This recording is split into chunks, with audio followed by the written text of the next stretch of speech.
जी, आपका क्या प्रश्न है चंद्रिका जी? Should Rahu and Ketu be appeased or should they be worshipped? Should be worship ma'am. Rahu और केतु देवता है, शुड बी वर्शिप। देखिए, हम जो ज्योतिष में पढ़ रहे हैं, आपको एक चीज और बताता हूँ। हम जो यहाँ पे पढ़ रहे हैं ना, मैं चंद्रिका जी, आपने तो मेरे से कंसल्टेशंस भी की हैं। मेरी स्लिप पे सबसे पहले मैं ये बताता हूँ, जब बंदे को समझाता हूँ, कि ना तो आप इतने बड़े हैं कि किसी ग्रह का उपाय कर सकें, ना मैं इतना बड़ा हूं कि किसी ग्रह का उपाय बता सकूं। You have to do it in form of prayer. बस राहु केतु को इनके हिसाब से भोग चीजें मिल जाएं, वही वही चीजें होती हैं। और ये जो कर्म करना सिखाते हैं कि भाई आप जो स्वरूप आपके समक्ष हैं, आप उनको ठीक रखो, जो एक्चुअल में राहु है आपके समक्ष। अब राहु देवता आएंगे तो नहीं आपके सामने, बट राहु का स्वरूप है जो उनको ठीक, उनके साथ अपने रिलेशनशिप ठीक रखो। अब कई बार कई फीमेल्स होती है जी, सास से तो मैं बात ही नहीं करूंगी, नहीं करेगी तो हम कहेंगे भाई ठीक है, जो बाहर झाड़ू लगाने वाले जो जमादार होते हैं उनको करो, है ना, उनको खिलाओ। जो झाड़ू लगाने वाला जमादार होता है वो प्रॉपर स्वरूप होता है राहु का। इसीलिए जमादारों को मीठा खिलाने का प्रावधान रखा गया है, उनको मीठा खिलाओ। ठीक है मैम चंद्रिका जी। और किसी का कोई क्वेश्चन है? मैं फिर आगे बढ़ूंगा, नहीं तो। या प्लीज बोलिए जी। जी सर। सर मेटल का आपने स्टील का लोटा शायद राहु या केतु में से कुछ मैं बताया बताता था। जी हूँ, सर। बेसिकली स्टील जो होता है ना, वो हमारा राहु होता है। ठीक है, स्टील इज राहु। राहु का जो रत्न होता है वो होता है गोमेद, और केतु का होता है लहसुनिया। राहु का रत्न मैं जनरली कभी भी प्रेफर नहीं करता हूँ, गोमेद मैं अलाउड नहीं करता हूँ, क्योंकि मैंने बताया राहु देवता थोड़े से अनप्रेडिक्टेबल होते हैं। लहसुनिया मैं बोलता हूँ लोगों को अपने साथ रखो, cats I, instead of wearing आप अपने साथ रखें। एक उस दिन क्वेश्चन हम डिस्कस कर रहे थे कि इनको किस धातु में पहनना चाहिए, कैसे मेटल में पहनना चाहिए, क्या कंफ्यूजन्स रहते हैं इसमें बहुत सारे ना। स्टार्टिंग से बता देता हूँ। रूबी, रूबी कौन से प्लेनेट का है? सन। बोलो। Sun. सन का। जो बेस्ट पार्ट होता है रूबी का, अगर आप इसको पहने कॉपर में, सबसे अच्छा रहता है। You can wear it in gold also. चांदी में भी पहन सकते हैं, चांदी में बहुत अच्छा नहीं देता, बट आप इसको कॉपर में पहनिए या गोल्ड में पहनिए, it will give you good results. इसके बाद आता है आपका पर्ल। पर्ल आप चांदी में पहनिए। कई बार पर चंद्रमा आपका बहुत अच्छी पोजीशन में होता है, तो हम इसको गोल्ड में भी पहना देते हैं, गोल्ड में भी अच्छे रिजल्ट दे देता है। अंकित, तूने तो नहीं पहनाया होगा ना कभी गोल्ड में? क्या पहना है? नहीं पहना है ना? ठीक है। इसके बाद नेक्स्ट आता है हमारा मूंगा। मूंगे को आप देखोगे लोग सब में पहनते हैं, कोई कॉपर में पहनता है, कोई चांदी में पहनता है, कोई गोल्ड में पहनता है। ठीक है, तो मूंगे का भी ऐसा ही है जी, सारी फेवरेबल होती हैं। बस हम इसका थोड़ा सा वो देख लेते हैं, नक्षत्र किस नक्षत्र में आ रहा है, कौन से प्लेनेट के नक्षत्र में। जनरली हम इसको गोल्ड या कॉपर में प्रेफर करते हैं। सफेद मूंगा अगर किसी को पहनाया जाता है, गुस्सा बहुत ही ज्यादा बंदे को आ रहा है, मंगल खराब होके बैठा हुआ है, फोर्थ राशि में बैठा हुआ है, तो वहां हम कहते हैं इसको चांदी में पहना। ठीक है जी। इसके बाद आता है मरकरी। मरकरी में सबसे ज्यादा कंफ्यूजन होता है, इसका जो होता है पन्ना, सबसे ज्यादा confusion, major confusion. Major confusion क्या होता है जी वैशाली जी इसमें? कि लोग इसको, कोई कहता है जी गोल्ड में पहने, कोई कहता है इसको चांदी में पहने, कोई इसको किसी में पहने। फिर लोग कहते हैं कि जी शैतान बच्चा है, माँ की गोद में ही जाके कंट्रोल में आएगा, 50 चीजें बता देते हैं। मुंह जो पन्ना होता है वो बेस्ट होता है अपना गोल्ड में। इसे हम अवॉइड करते हैं कॉपर या किसी और धातु में पहनाना, चांदी में पहनाना। Best is in gold. मैं आपको बताऊंगा, देखना भी किस में पहनाना है, कोऑर्डिनेट्स पे डिपेंड करता है बेसिकली। जनरली अगर कोऑर्डिनेट्स खराब आ रहे हैं तो नहीं पहनाते। चंद्रिका जी, जैसे रीटा जी आप बताओ, अगर एक प्लेनेट के सपोज 9 कोऑर्डिनेट्स हैं, 9 में से 6 अच्छे हैं, 3 खराब हैं, तो आप उसको अच्छा मानोगे खराब मानोगे? अच्छा मानेंगे। अच्छा मानेंगे, अच्छा होता है, बट उस केस में भी हम जेम्स प्रेफर नहीं करेंगे। बेसिकली क्या है, अगर मैंने वहां भी जेम्स पहना दिए तो प्रॉब्लम क्या होगी कि जैसे ही वो उन 6 अच्छे कोऑर्डिनेट्स की पावर बढ़ाएगा, जो 3 बेकार कोऑर्डिनेट्स हैं उनकी पावर भी वो इंक्रीज कर देगा। हो सकता है वहां पे मैरिड लाइफ खराब करने वाले 3 कोऑर्डिनेट्स आ रहे हैं, उनकी पावर बढ़ जाए, और बंदा आपके पास क्वेश्चन ये लेके आया हो कि जी मेरी मैरिड लाइफ खराब चल रही है। पैसे से बंदे को मतलब ही नहीं है। तो वो सारे फैक्टर्स हमें देख के फिर पहनाने होते हैं। ठीक है। कई बार हम कहते हैं कि पहन ले जेम्स, और जैसे ही तेरी शादी हो जाए उसके बाद निकाल दियो, और उसके बाद ये रेमेडीज कर ली। वो हम आगे पढ़ेंगे, उसके बारे में आगे बताएंगे। नेक्स्ट आता है हमारा येलो सफायर। येलो सफायर को पीतल में भी पहना जा सकता है, and best is in gold. और हम बोलते हैं उसको कि 24 कैरेट गोल्ड में पहनो इसको बनवा के। थोड़ा मुश्किल होता है आज की डेट में, बट 24 कैरेट गोल्ड में बनाओ। सेकंड इज, इसके बाद आता है नेक्स्ट हमारा शुक्र का फायर ओपल और डायमंड। अब इसमें ना सबसे ज्यादा प्रॉब्लम आप देखोगे लोगों की, डायमंड किस में पहनते हैं लोग, देखा होगा जो आपने पहने हुए। प्लेटिनम। अगर डायमंड पहनना है तो प्लेटिनम में पहनो या वाइट गोल्ड में पहनो। डायमंड को कभी भी गोल्ड में मत पहनो। गोल्ड आपको बताया ना मैंने, सूर्य का या बृहस्पति का रूप हो जाता है, और डायमंड हो जाएगा आपका शुक्र। प्रॉब्लम करेगा ही करेगा। ठीक है। अब मुझे ये बताओ लॉजिक लगा के, जो नेक्स्ट वो होता है हमारा जेम, दैट इज नीलम या नीली, इसको किस में पहनाएं? शनि का फेवरेबल कौन रहेगा, किस में पहनाएं? चंद्रिका जी बताइए, किस में पहनाया जाए? रीटा जी, श्लोक शनि, व्यास जी, राहु और फ्रेंड्स। मेटल बताओ, मैंने पढ़ाया है आपको, मेटल बताओ। I don't know, but I think it should silver. be silver. अरे मैंने पढ़ाया है, थोड़ा याद करने की कोशिश करो, कौन से मेटल होते हैं किस आयरन प्लेनेट के? आयरन सर, आयरन है। आयरन। आयरन तो ठीक है श्लोक जी, बट लोहे की अंगूठी पहनते हुए देखा है क्या कोई? नीलम लगाएगा वो इतना महंगा लेके, लोहे में पहनेगा क्या? तो सिल्वर। Silver sir. सिल्वर होता है आपका चंद्रमा। चंद्रमा फेवरेबल रहेगा क्या? आपने देखा होगा, मैं आपकी बात गलत नहीं बोल रहा हूँ, मैक्सिमम लोग उसी में पहनते हैं, बट वो कंफ्यूजन होता है ना, गलती कर रहे होते हैं। वही तो बताऊंगा अब आपको कहाँ कैसे पहनाते हैं उसको।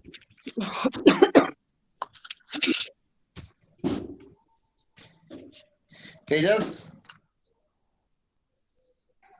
बेटा पानी दे दे मेरे को एक बोतल ना।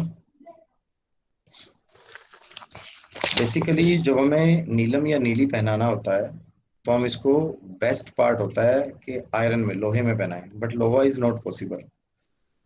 तो अगर किसी का थोड़ा कम बजट होता है तो उसको हम बोलते हैं कि चांदी में पहन ले।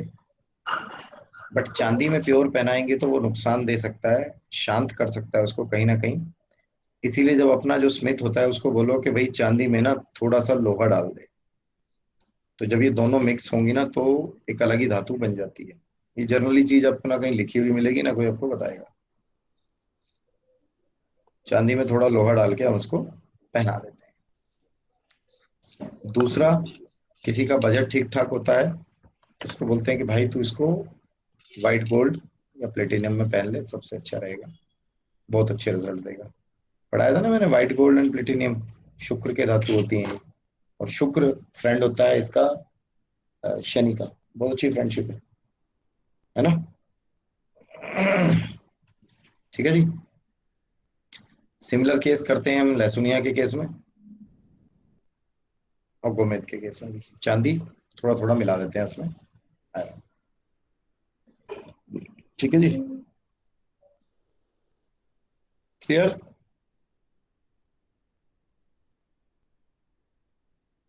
क्लियर है? आगे बढ़ूं? जी सर। ठीक है। अब हम नेक्स्ट बात करते हैं, जैसे हमने प्लैनेट्स की बात की, ऐसे हमारी 12 राशियां होती हैं। 12 राशियों के नाम आपको याद हैं किसी को? नहीं है तो 12 राशियों के नाम आपको याद करने पड़ेंगे।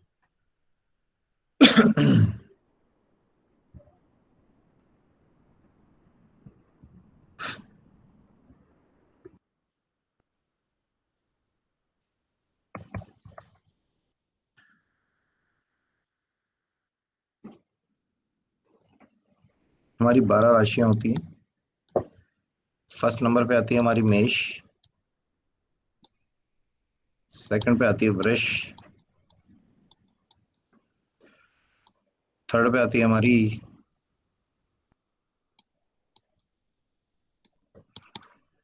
फोर्थ पे आती है हमारी कर्क, सिंह,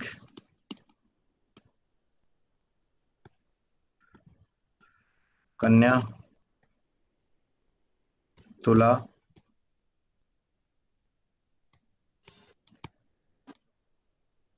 वृश्चिक, धनु, मकर, कुंभ, मीन।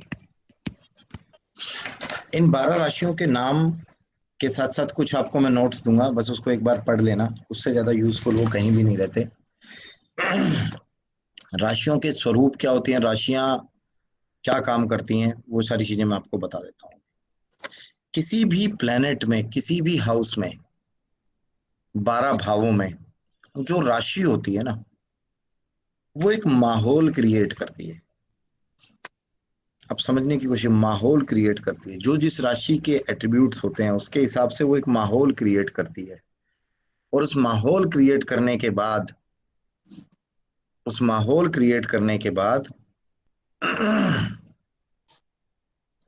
मेरी एक और डायरी थी ना, तो इस डायरी दे दिया पीछे। क्या चाहिए? किसके लिए? कुत्तों के लिए? पिला दे।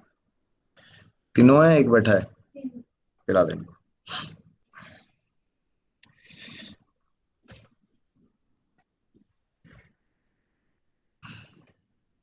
राशियां एक माहौल बताती हैं कि क्या माहौल होगा। राशियां हमेशा माहौल बता देती हैं कि आपके ग्रह का क्या माहौल होगा। ग्रह के अंदर, हर घर के अंदर कौन सा भाव होगा, वो भाव प्रिडिक्शन के काम आएगा। माहौल राशियां ही बताएंगी।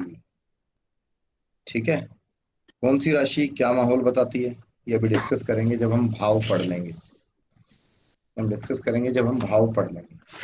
ज्योतिष के लिए आपको जो चीजें याद होनी चाहिए, सारे तो राशियों के नाम याद होने चाहिए इसी सीक्वेंस में, जिस सीक्वेंस में मैंने लिखे हैं, और इनके स्वामी याद होने चाहिए। इसका स्वामी होता है मार्स मंगल, इसका वीनस। मिथुन का स्वामी होता है हमारा मरकरी, मून, सन। दिख रहा है ना आपको? सभी को दिखाई दे रहा है ना? दिखाई दे रहा है जो मैं लिख रहा हूं?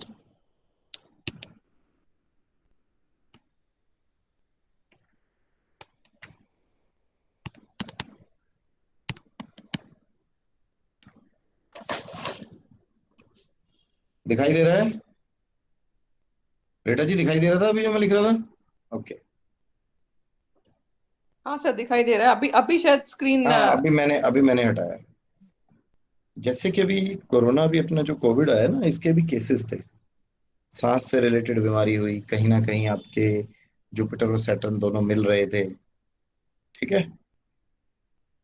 तो राशियों का काम होता है माहौल बनाना। आपको राशियों के नाम और राशियों के स्वामी के नाम याद होने चाहिए। अगर आप राशियों के नाम याद कर लेते हो तो इनके स्वामियों के नाम याद करने, जो इनके स्वामी है, जो इनके लॉर्ड्स हैं, जो इनके प्लैनेट्स हैं, उनके नाम करने का यह एक तरीका मैं बता देता हूँ। किसी को याद है राशियों के और उनके स्वामियों के नाम? याद है रीटा जी आपको? नहीं, राशियों के याद है राशि। सीक्वेंस? हाँ। राशियों के याद है तो स्वामियों के हम याद करा देंगे आपको अभी इसी क्लास में। ठीक है? सारे समझने की कोशिश करना। अगर राशियों के आप याद कर लोगे तो स्वामी के याद करने का मैं फिर एक आसान तरीका बता रहा हूँ, जो मैं जनरली बताता हूँ। ये देखो, कहाँ गया व्हाइट बोर्ड? ये रहा, ये लीजिए। आपको 9 की टेबल लिखनी है। 9, 18, 27। एक सेकेंड। आपको 9 की टेबल लिखनी है। 9, 18, 27, 36, 45। पहली और 8वीं राशि का स्वामी है मार्स। दूसरी और 7वीं राशि का स्वामी है वीनस। तीसरी और छठी राशि का स्वामी है मरकरी। फोर्थ का मून एंड फिफ्थ का सन। 9 बच जाता है यहाँ पे। 9 को 12 से करेंगे, 9 + 12 आपका रहेगा जुपिटर। अब दो राशियां बचती हैं इसके बाद, 10 एंड 11। इसका होता है शनि। राहु केतु किसी भी राशि के स्वामी, किसी भी राशि के स्वामी नहीं होते। आपको टेबल लिखनी है। 18, 27, 36। 18 1 और 8 होते हैं मार्स के। 2 7 का स्वामी वीनस। 3 6 का मरकरी।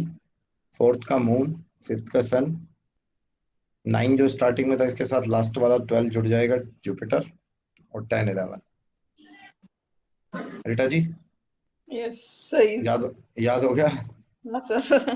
हाँ इजी है समझने में सर। ठीक है, मैं ऐसी चीजें बताऊंगा पूरे ज्योतिष में, डोंट वरी आप। ठीक है, सर ये अच्छा। एक बार स्क्रीन दिखा देंगे सर? बिल्कुल दिखा देंगे। मैं सोच रहा हूँ कि दिमाग में ना छप जाए, स्क्रीन दिखाने की जरूरत ही ना पड़े, इसीलिए तो मैंने हटाया था। देखो दोबारा देख लो, लिख लो अगर नोट करना चाहता है तो।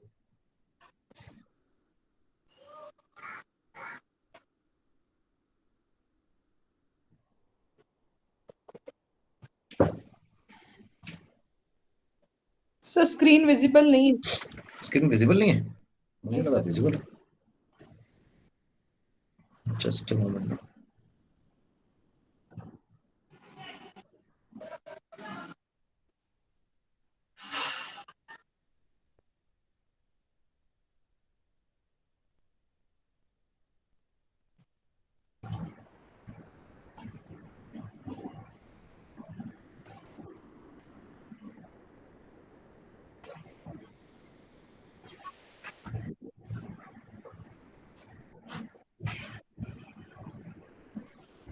ये देख लीजिए स्क्रीन, अभी विजिबल है?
तेज दूध पिला दिया इनको।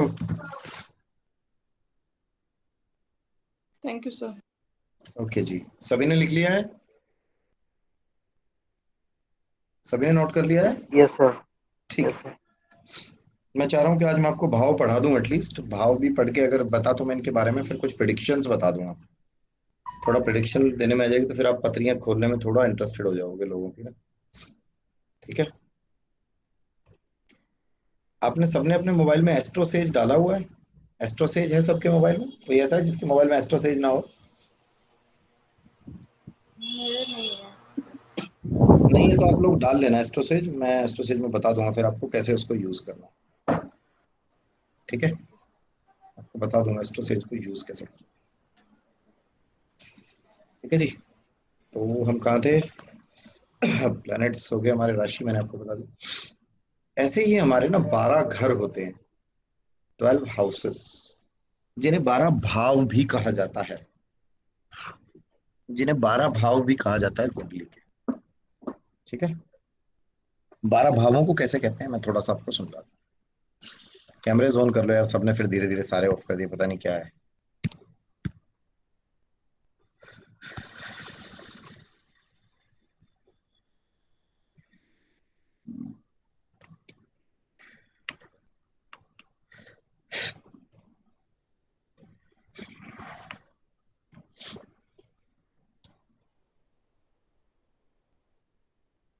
आपकी इस तरीके से कुंडली बनती है जी। ठीक है जी, कोई भी कुंडली ऐसे बनती है जैसे मैं बना रहा हूं, ध्यान से देखिएगा।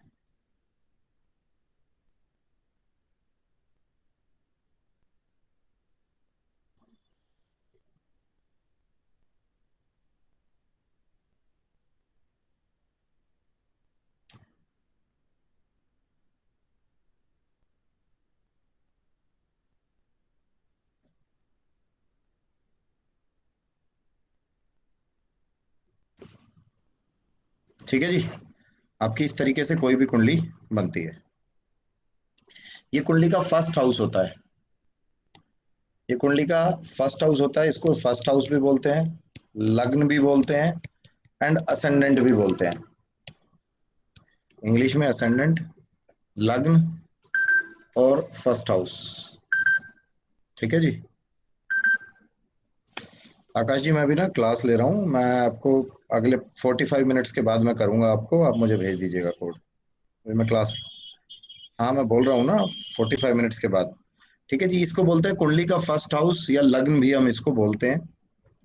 ये कुंडली का सेकंड हाउस होता है। This is third house, fourth, fifth, sixth, seventh, eighth, ninth, 10th, 11th और 12th। ये पूरे का पूरा एंटी क्लॉकवाइज चलता है, एंटी क्लॉकवाइज 1 to 12। ठीक है, अब मेरी बात ध्यान से सुनिएगा प्लीज, लिखने में मत लगिएगा जो मैं बोल रहा हूँ, जहाँ कंफ्यूजन होता है सबसे ज्यादा बिगिनर्स को। ये कुंडली का फर्स्ट हाउस होता है, बट कई बार जब आप चार्ट बनाओगे ना तो आपको यहाँ लगेगा कि यहाँ पे 7 नंबर से शुरू हो रही है कुंडली, यहाँ पे 10 नंबर लिखा हुआ है, यहाँ पे 9 नंबर लिखा हुआ है। सीक्वेंस जरूरी नहीं है कि यहाँ पे 1 नंबर से ही स्टार्ट हो भी सकती है, नहीं भी हो सकती। समझे नहीं समझे? इसका मतलब है कि उस हाउस के अंदर राशि है वो। दोबारा एक एग्जांपल से समझाता हूं, ध्यान से सुनो।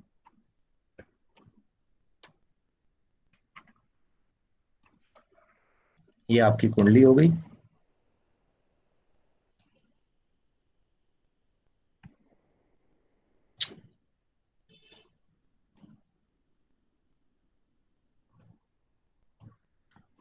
ये आपकी कुंडली हो गई। सपोज इस तरीके से आपने कुंडली बना ली।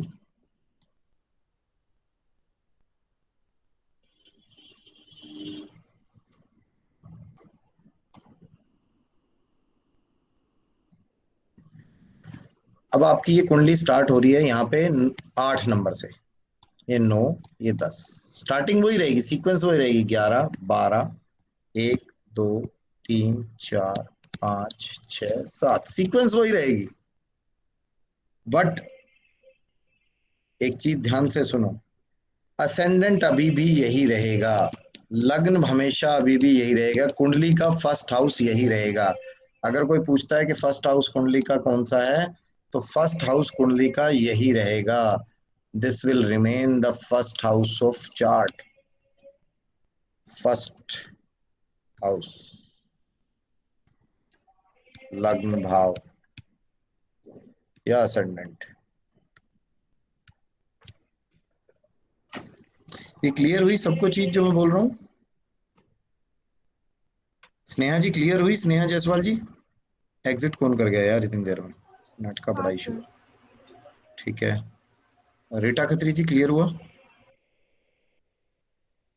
अनम्यूट करके बोलना होता है। संजीव जी क्लियर हुआ? जी सर। चंद्रिका जी क्लियर हुआ? Yeah. So this is like a Rita sir ji एक क्लियर बार हुआ? सर एक बार तो फिर से बता दीजिए, थोड़ा हाँ, कंफ्यूजन सा। कंफ्यूजन इसलिए था क्योंकि आप लिखने में लग गए थे, मैं देख रहा था। हाँ मैं जब बोलता हूँ नहीं लिखना है तो नहीं लिखना है। डोंट वरी, रिकॉर्डिंग्स तो मैं दे ही रहा हूँ ना आप सबको। रिकॉर्डिंग के अलावा भी मैंने आप लोगों को बोला हुआ है। देखिए मेरे को, मैं आप लोगों से ना इस वाले बैच से अभी बहुत ज्यादा फेमिलियर हुआ भी नहीं हूँ।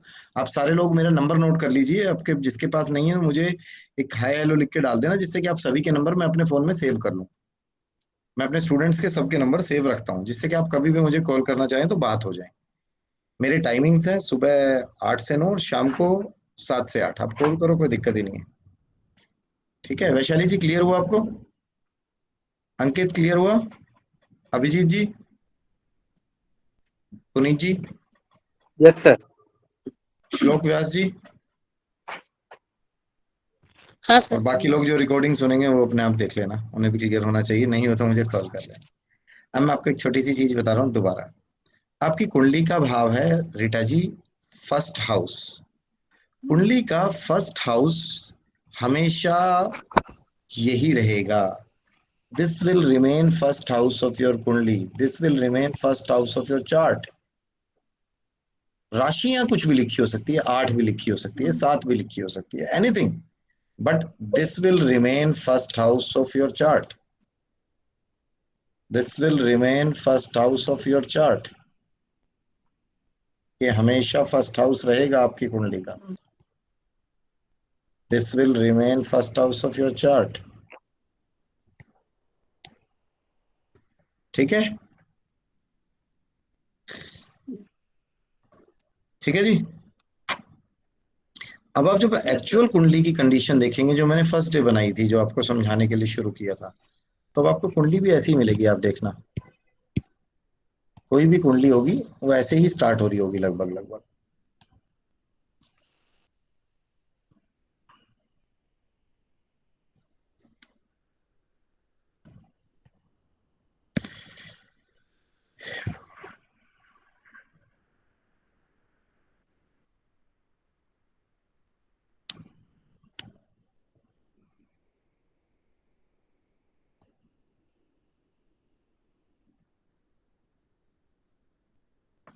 ठीक है जी। अब इस कुंडली में ऐसे ही स्टार्ट हो रहा होगा। सपोज यहाँ से 8 नंबर से स्टार्ट होगी, 8 9 10 11 12 1 2 3 4 5 6। अब इसमें कहीं पे भी कोई भी प्लेनेट बैठा हो सकता है। सपोज यहाँ पे जुपिटर केतु आ गए, यहाँ राहु आ गया, यहाँ मार्स आ गया, यहाँ सन वीनस और मरकरी आ गया, यहाँ पे सैटर्न आ गया, यहाँ मून आ गया। इसमें कोई भी प्लेनेट कहीं भी जा सकता है। सिर्फ एक होती है कि सन मरकरी और वीनस ये तीनों हमेशा एक साथ चलते हैं, एक घर आगे एक घर पीछे, बस इससे ज्यादा डिस्टेंस नहीं होता है।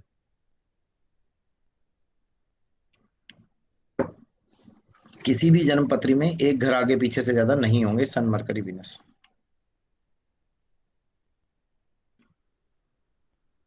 ठीक है।